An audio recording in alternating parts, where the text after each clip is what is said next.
Hola, mi nombre es Jani Lucía Tizón Ramos y soy la secretaria del área de investigación del Centro de Estudiantes de Psicología de la Universidad Peruana Cayetano Heredia. Psicoeduca es una de las propuestas que tiene el Centro de Estudiantes de Psicología, donde se busca recabar aquellas dudas o temas de intereses que tengan los alumnos de psicología.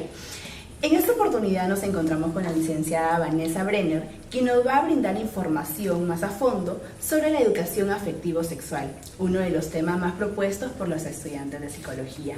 Para eso nos gustaría, Vanessa, que te presentes para que todos puedan conocerte. ¿Qué tal, Jani? Bueno, yo actualmente estoy trabajando en para dos instituciones, una más orientada en el área educativa, la otra hacia un área clínica social, y también mi orientación como psicoterapeuta es conductual cognitiva. Muy bien, gracias por comentarnos cuál es tu orientación y a qué te estás dedicando ahora. Vamos a empezar la entrevista y para eso quería saber qué es la educación afectivo-sexual. La educación afectivo-sexual es una tarea, es un proceso básicamente integrador de la persona y que lo está encargado directamente a los padres, ¿no? Es labor en primer lugar de ellos, pero también los educadores y los psicólogos podemos contribuir a desarrollar más ese tema, a poder aportar, orientar, guiar, ¿no? ¿De qué se trata? Se trata básicamente de vivir el amor y no sentir el amor. Bien, la segunda pregunta, que era más enfocada a saber qué conceptos tenemos que tener en claro con respecto a este tema de educación afectivo-sexual. He agrupado una serie de conceptos que son muy importantes. En primer lugar está la unidad de la persona, es decir, somos seres complejos, ¿no? Tenemos aspectos biológicos, aspectos ¿no? físicos, psicológicos, es decir, afectivos, intelectuales, ¿no? Dentro de lo que es la psicología. Somos cuerpo y alma, somos inteligencia y voluntad. A la vez, ese es como fundamental para poder partir en este tema. El segundo, bueno, cae por su propio peso, es la afectividad, la capacidad de cómo nos afectan las cosas de manera externa, ¿no? O interna a cada una, a cada persona, y se va a manifestar ese afecto, esa afectación, ¿no? De tres maneras, ¿no? Primero, la emoción, es otro concepto. Las emociones son aquellas respuestas súbitas, breves, que se manifiestan físicamente, ¿no? Como la risa, porque soy alegre, como el llanto, porque soy triste, es decir, la sudoración, si estoy ansioso, ¿no? La vergüenza, me sonrojo, o el enojo, el grito, ¿no? Son que tienen sus manifestaciones las emociones, estoy diciendo las más básicas. Los sentimientos, que son respuestas también afectivas, pero más profundas, ¿no? Más estables, y que se expresan en gestos, en actitudes, en acciones. Y finalmente, la última respuesta afectiva es la pasión, es decir, ese cambio energético que te puede llevar a una acción, ¿no? Que te impulsa y que ejerce una cierta motivación a una acción, ¿no? Otro concepto fundamental es la razón, ¿no? Es decir, aquella que todo ser humano tiene, ¿no? Que orienta, que guía todo lo que son nuestros afectos y sus respectivas expresiones, ¿no? Como emociones, y la voluntad, ¿no? Que justamente ha sido formada según los valores a los cuales la persona ha estado expuesta, al cual los padres han contribuido, o su medio sociocultural, incluso hasta económico, ¿no? Los dos últimos conceptos serían la libertad, que bueno, que para este tema es muy importante tener en cuenta que es la capacidad de elegir aquello que me hace mejor persona, ¿no? Y finalmente concluimos con el término de la sexualidad, que es el aspecto que en todas las personas se va desarrollando, toda persona necesita ir conociendo y se va manifestando físicamente, ¿no? Pero no se reduce a la genitalidad, ¿no? Sino que se expresa también afectivamente, ¿no? Y de una manera particular en cada sexo, ¿no? Ya sea femenino o masculino. Qué bueno que aclares esta última parte de que no se reduce a la genitalidad, porque muchas veces se interpreta mal que la sexualidad se reduce a eso, es eso simplemente, y qué bueno que hayas aclarado eso. Es bueno también conocer cuál es la importancia de este tema. ¿Nos podrías comentar un poquito sobre esto? Sí, es importante conocerlo y que sea parte de la educación, porque tanto el modo de vivir la sexualidad y el modo de relacionarse afectivamente con otras personas generan un impacto directo en nuestra felicidad y en el desarrollo pleno de cada una de las personas, de cada uno de nosotros. No formarse o no prepararse para vivir una relación afectivo-sexual plena es una carencia muy grave y muy grande, ¿no? Que vemos actualmente en los niños, en los adolescentes y hasta incluso en adultos, ¿no? Que han sufrido una serie de carencias a lo largo de su vida y que no han sabido sobrellevar.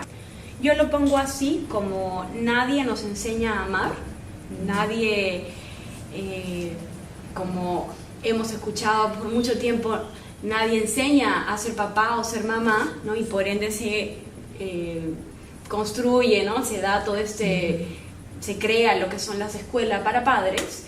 La educación afectivo-sexual vendría a ser esa respuesta a cómo enseñar a amar en la verdad, tener una relación sólida, ¿no? Que es fundamental para la felicidad propia, para el bien común, para mejorar el mundo en el que vivimos, y trae como consecuencia lo que son padres, madres comprometidos, ¿no? Responsables, que establecen un vínculo sólido de amor con el otro, entre pareja y también con sus hijos, ¿no?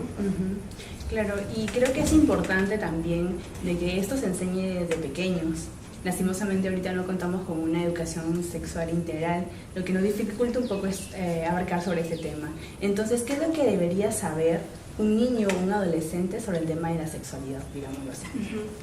Partiendo de que los padres son los primeros responsables de la educación sexual de sus hijos, aunque ahora se puede encontrar toda información con un clic en internet, ¿no? Es diferente dar información que formar, ¿no? Es por ello que el padre cumple el rol, o quien en su caso sea figura de padre o madre en el niño, cumple el rol de formador, ¿no? Formadores en la sexualidad. Y lo que tienen que saber depende básicamente de la edad, ¿no? Y la pregunta que realice el niño, ¿no? Como criterios te puedo decir que tiene que ser una respuesta gradual, ¿no? Dependiendo de la etapa de desarrollo en que se encuentre la persona, ya sea niño, la pregunta habrá que repreguntar quizá para saber si es que qué es lo que exactamente quiere saber el niño, ¿no? Y ya cuando es adolescente, sí, también puede ser que a veces los adolescentes hagan preguntas porque han escuchado, porque a ellos les ha pasado algo, o porque a alguien de sus amigos tuvo una experiencia en el ámbito de la sexualidad, ¿no? Es fundamental dar conceptos de anatomía naturalmente a los pequeños, ¿no? Que tengan noción de su cuerpo, incluso de intimidad, ¿no? Como eso es lo que se supone que los padres educan y forman, ¿no? en el cuidado de su propio cuerpo, de su intimidad, que bueno, gracias a Dios se viene un poco fomentando. Y bueno, algo que me parece muy importante en el aspecto de la adolescencia es explicarles también el cambio que genera en todo su ser la producción de hormonas, ¿no? Por eso es que cambia su conducta. El hecho de que el padre comprenda eso también y que lo pueda explicar a su hijo, genera un mejor vínculo, ¿no? Y por ende que ellos entiendan que están en un desarrollo de ese gran proceso de la sexualidad que conlleva un fin, que es la fertilidad, es decir, traer nueva vida, engendrar nueva vida al mundo, ¿no? Muy bien, qué interesante lo que nos estás comentando en realidad. Entonces, en base a esto tendríamos que tener en claro esos criterios para poder enfocar la información que le queremos brindar a nuestros hijos, a los niños o adolescentes, y va a depender mucho de las preguntas que ellos quieran realizar, ¿no? Claro. Ajá. Y entonces, ¿cómo debemos explorar una sexualidad saludable y responsable? Mira, partiendo de la visión que mencionas, es explorar la sexualidad, ¿no? Es decir, tener una conducta deseable, experimentar con la masturbación quizás, o las relaciones sexuales en la adolescencia, o quizás ya no es un tabú el hecho del sexo libre o ocasional que se da, ¿no? Incluso a través de estas aplicaciones nuevas que encontramos ya en internet, ¿no?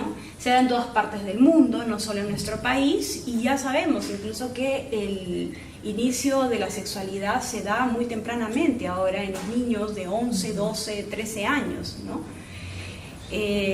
Por eso es que en la realidad encontramos los resultados de esta visión que tú me dices, ¿no?